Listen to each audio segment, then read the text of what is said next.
Welcome to another game here cast by GR StarCraft, that is Gwyn and Rohan StarCraft. Again, we're going to be casting one of Saint's games. We just finished one of his, but as we have been doing with a lot of LzRuha's top players, we're going through and just casting a whole bunch of games from each of their players, uploading them so that we can showcase how awesome they just are. And this, of course, is going to be a PvP here on Tal'Darim Ultra, one of the huge GSL maps. Go ahead and take us into this matchup, Rohan. Yeah, as you just mentioned, it's a very big map. In other matchups, you tend to see a lot of Protoss fast expands, Terran fast expands, but we are actually dealing with a Protoss versus Protoss, as you mentioned. And this game, I believe, was a part of one of the GoForce StarCraft 2 Cups that we're actually casting. So this map in particular, as far as PvP is concerned, there's really two builds in my mind that work, and I think most players would agree with me. And that is the standard 4 warp gate, you know, very popular, very common Protoss versus Protoss build. And the other, if you can squeak it out, is kind of a 2-gate into a 4-gate blink stalker, but it's a lot riskier if your opponent puts a standard 4-gate pressure on you. So Certainly. And I'm really curious what you think. I saw a 10 gateway go down from Saint, and that seems very aggressive to me, to be throwing down a gateway that early, getting his gas quickly as well. Hasn't really cut any probes, but has just spent 1 chrono boost on them so far. Well, you know, 4 gates are a tricky thing. We could be seeing a Korean 4 warp gate from him. That's very possible. When you go 10 gate, that's kind of what it leads to, because basically what happens is you just want that early lead on your core. The sooner you can get your cybernetics core up and get warp gate chrono boosting, I think a telltale will be how much chrono boost he saves up here. I mean, it could just be an altered version of a 4 gate to once again get that advantage on the warp gate research. So certainly, and I think, you know, derpy going to be in a terrible position to hold this kind of thing off, as if we check, he is scouting this position last, having scouted the other 2 first. You know, personally, I always like to scout along the bottom first, as that is the closest distance, I feel. Yeah, and he's going to see that the core's done, but it's not an alarming rate to be done. It's only about 10 to 15 seconds at the most before his, so it's possible that he might have just thrown, you know, derpy might have just thrown his down at 13, and Saint might have thrown his down at 12 type of thing, but he really has no idea.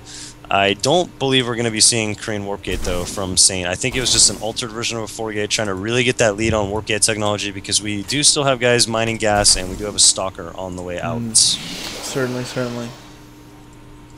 We have not seen additional gates go down. Looks like Saint will be throwing those down soon, though. He is chasing that probe finally out. His stalker is out, throwing down 2 more gates and a 3rd, so this will be a 4 gate. Just a little bit faster than his opponents, though. We do see 3 gates, a 4th gate coming down for derpy as well. So it is going to be 4 gate versus 4 gate. And I think one of the reasons this is so popular on this map is check out this choke. This choke is not a ramp. You cannot force field the bottom of the ramp and keep your opponent from getting in it. Oh, a little bit of micro happening in the beginning of the start of the map here.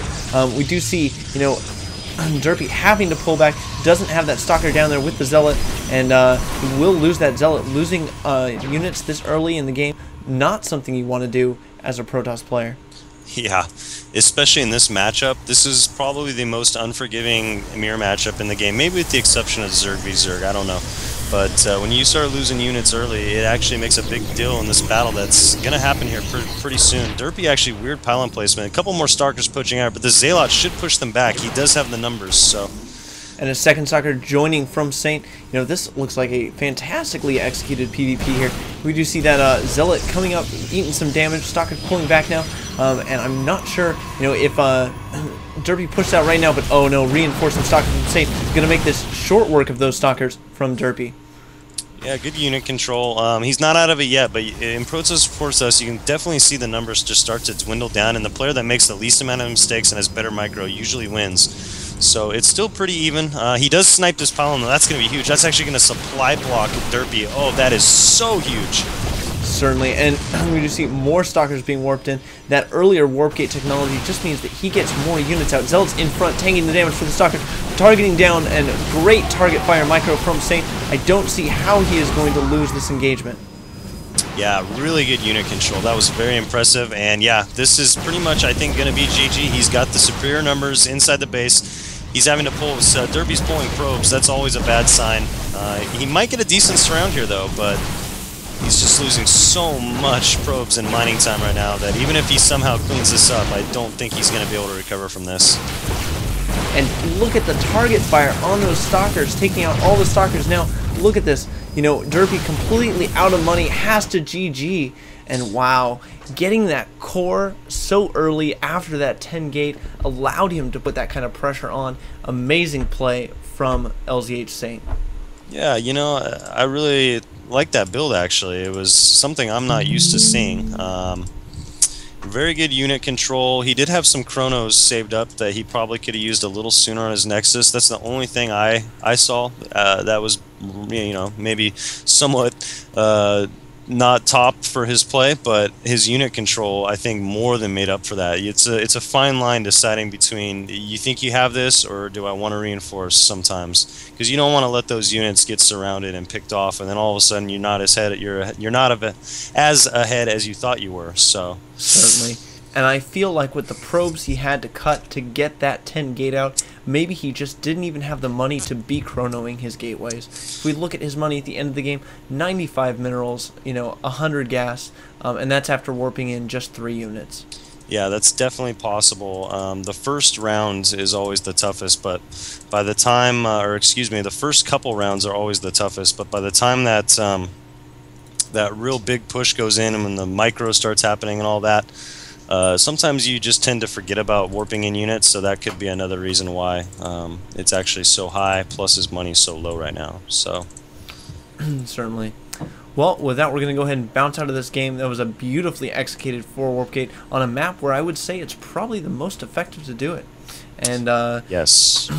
You know, please follow us on Twitter at GRStarcraft. That is, you know, twitter.com/GRStarcraft, or check us out. You know, we have been uploading all these replays of LZH players, LZuruha players, to LZuruha Media, and that is YouTube, our YouTube channel. Yeah, thanks for tuning in, guys, and we definitely have more coming, so stay tuned in for that. And like he said, hit us up on Twitter and check us out on YouTube as well.